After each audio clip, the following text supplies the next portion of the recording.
Oi para você que está assistindo esse vídeo, eu sou o Marcos e sejam todos muito bem-vindos a mais um vídeo aqui no canal. E hoje é dia de quadro novo aqui no canal, esse quadro que eu resolvi chamar de Filmes e Fatos. Eu vou estar trazendo aqui vários filmes, séries, documentários que foram inspirados em histórias reais e vou estar falando dessas produções e explicando também os fatos reais nas quais elas foram inspiradas. E estreando esse quadro, eu tô trazendo hoje aqui o filme The Girl in the Basement, ou como foi traduzido para o português, Torturada pelo Próprio Pai, que é o filme que foi inspirado na história real de Elizabeth Fritzl, que passou 20 anos presa pelo próprio pai Joseph Fritzl em um abrigo localizado no porão da própria casa, sem que ninguém soubesse.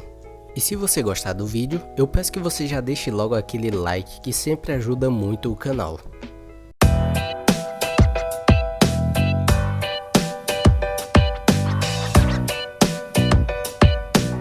Eu vou falar primeiro sobre o caso real e depois eu falo um pouco sobre o filme explicando as diferenças entre os dois.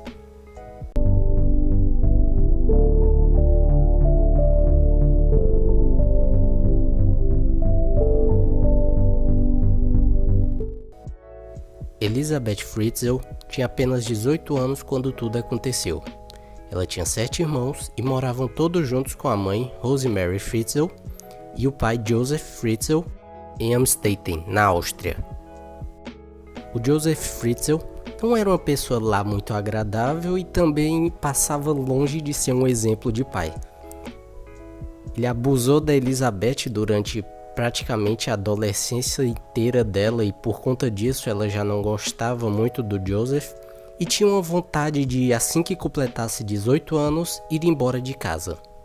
Mas foi aí que no dia 28 de agosto de 1984, o Joseph pediu ajuda da Elizabeth para consertar uma porta no porão de casa. Ela foi até o porão e chegando lá o Joseph usou uma toalha encharcada de éter para fazer a menina desmaiar. E com isso, ele acorrentou ela em um esconderijo no porão de casa. Esse esconderijo, o Joseph passou vários anos construindo ele, então ele já vinha planejando o sequestro há muito tempo. E o lugar inicialmente tinha cerca de 20 metros quadrados, e com o passar dos anos o Joseph foi fazendo modificações nele e com isso passou a ter 40 metros quadrados. O cativeiro era a prova de som, e para ter acesso ao local tinha que passar por várias portas, sendo que algumas delas tinham travas eletrônicas e precisava de senha para abrir, e só o Joseph sabia qual eram essas senhas. Para mim é bizarro pensar que esse cara ficou todo esse tempo construindo esse cativeiro debaixo da própria casa e ninguém percebeu nem desconfiou de nada. Mas assim, é que também ele era engenheiro, né, e ele dizia que o porão era o local de trabalho dele, e por isso ele não queria que ninguém entrasse lá e ficasse bagunçando as coisas dele. Então, por outro lado, também até que é compreensível ninguém ter suspeitado de nada, porque eu imagino que o Joseph não devia ser lá uma pessoa muito simpática, né? Então, a própria esposa e os filhos já deviam ter medo dele, então preferiam não bater de frente e só respeitavam ele mesmo. Mas voltando ao caso, assim que se deram conta de que a Elizabeth tinha sumido, a Rosemary e o próprio Joseph chamaram a polícia. E aí, conversando com a polícia, o Joseph fala que achava que a Elizabeth tinha fugido de casa porque ela tinha falado já que já pretendia fugir e se juntar com um culto religioso. E de fato, 2 anos antes, ela já tinha realmente fugido com uma amiga e foi encontrada pela polícia pouco tempo depois. E por isso a polícia meio que acreditou nessa história do Joseph. Mas ainda assim eles não encerraram as buscas e continuaram investigando e procurando pela menina. Mas aí, cerca de um mês depois, o Joseph ele obrigou a Elizabeth a escrever uma carta dizendo que ela havia fugido de casa para se juntar com um culto religioso e que ela estava bem e que não precisavam mais procurar por ela. A mãe da Elizabeth ela leu a carta e reconheceu a letra da própria filha e por conta disso todo mundo ficou mais tranquilo, achando que de fato ela estava bem e até por conta disso as buscas deram uma esfriada. E os anos iam se passando e lá no cativeiro a Elizabeth sofria vários abusos, tanto físico quanto sexuais por parte do pai. E com isso ela engravidou várias vezes durante esses anos e teve 7 filhos frutos desses abusos que sofria. E desses 7, um deles morreu pouco tempo depois do parto. 3 deles, cresceram lá dentro do cativeiro com a Elizabeth. E os outros 3 ela conseguiu convencer que o Joseph levasse eles para ser criado lá em cima, tendo uma vida normal. Então ele levava esses bebês e deixava eles perto da porta de casa com uma carta escrita pela Elizabeth dizendo que o bebê era dela e pedindo para o Joseph, para Rosemary cuidarem deles, que um dia ela voltaria para ir buscar. E aí foram 24 anos da Elizabeth vivendo esse pesadelo, até que um dia a Kirsten, que era a filha mais velha dela e já tinha 19 anos nessa época, só para vocês terem noção, ela já tinha uma filha maior de idade que cresceu com ela, passou a vida inteira dela dentro do cativeiro. Loucura pensar nisso. Mas enfim, a Kirsten, um dia ela ficou muito doente, e muito doente mesmo, quase morrendo, e com isso a Elizabeth ela conseguiu convencer o Joseph a levar a menina para um hospital. E aí ele pegou a Kirsten e levou ela até lá no hospital e largou ela lá na porta do hospital e foi embora. Os médicos ajudaram a Kirsten, prestaram toda a assistência para ela, mas como a menina não tinha nenhum registro, nada que pudesse ajudar a identificar quem era ela, os médicos eles ficaram sem saber o que fazer com a garota e por isso acionaram a polícia. E esse caso ele tomou uma proporção muito grande nos canais de TV e começaram a fazer apelos para tentar encontrar algum familiar da menina. E como lá no cativeiro tinha uma televisão, a Elizabeth ela estava vendo tudo, todas as notícias, e por isso ela implorou pro pai dela deixar ela ir até o hospital para ajudar a filha, prometendo que não ia contar nada. E aí, por algum milagre, no dia 26 de abril de 2008, o Joseph aceitou libertar a Elizabeth e levou ela até o hospital. E lá a polícia interrogou a Elizabeth porque a Kirsten estava em um péssimo estado.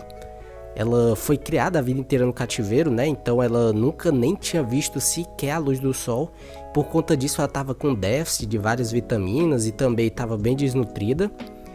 Então, a princípio, a Elizabeth ela estava com receio, com medo e não queria contar nada, mas aí ela prometeu que contaria tudo se nunca mais precisasse ver o pai dela na vida dela. Então ela conta tudo para a polícia, que fica super chocada com aquela história, e aí imediatamente eles já vão prender o Joseph. E o Joseph foi preso.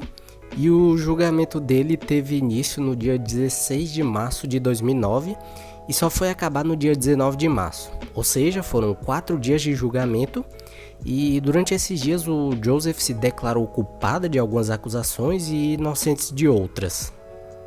Só que depois de assistir um depoimento gravado com cerca de 11 horas de duração da Elizabeth relatando tudo o que ele tinha feito com ela, o Joseph resolveu se declarar culpado de todas as acusações. E ele ainda tentou se justificar dizendo que não percebia o quão mal ele estava fazendo para Elizabeth e que na verdade ele só estava tentando proteger ela das drogas e de outros males do mundo. Mas obviamente isso não colou, né? E o Joseph ele foi condenado à prisão perpétua e está preso lá até hoje. Já a Elizabeth e os seus filhos eles trocaram de nome e hoje eles vivem uma vida anônima em alguma outra cidade da Áustria.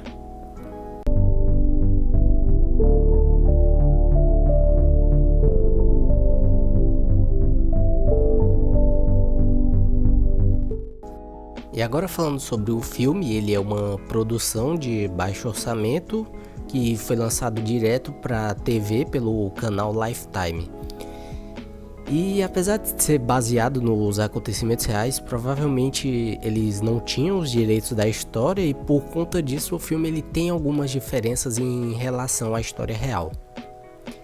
E a primeira diferença é o nome dos personagens, que foi mudado no filme, Então a Elizabeth se chamava Sarah Cold e o Joseph era o Don Cold e a Rosemary era a Irene. No filme a Sarah tinha só uma irmã, enquanto que na vida real a Elizabeth tinha 6 irmãos. E outra diferença é que no filme o Don ele não construiu o cativeiro, ele fala que na verdade o lugar já existia e era um abrigo antibombas que tinha sido construído pelo antigo dono da casa e que só o próprio Don sabia da existência. No cativeiro, a Sarah ela sofre vários abusos pelo pai, assim como a Elizabeth na vida real. Mas enquanto a Elizabeth teve 7 filhos ao longo desses anos, no filme a Sarah ela teve só 4, sendo que um deles morreu ainda na barriga dela, 2 cresceram com ela dentro do cativeiro e o outro foi levado e criado pelo Don e pela Irene. E no filme a Sarah ela tinha um namorado que se chamava Chris e que é um personagem até relevante pro filme.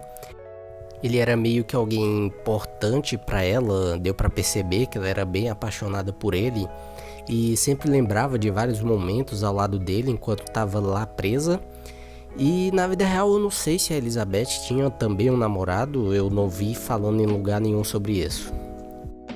E uma outra diferença também é que na história real, lá no hospital, os médicos e policiais suspeitaram de algo errado, enquanto que no filme é a própria Sarah que aproveita um momento de distração do Don para ir correndo até uma médica e pedir ajuda. Então é isso, se você gostou do vídeo, deixa o gostei aí que isso ajuda muito o canal. E se inscreve também.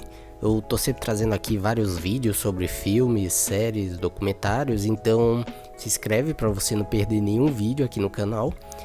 Então eu agradeço se você assistiu até aqui, valeu e até o próximo vídeo.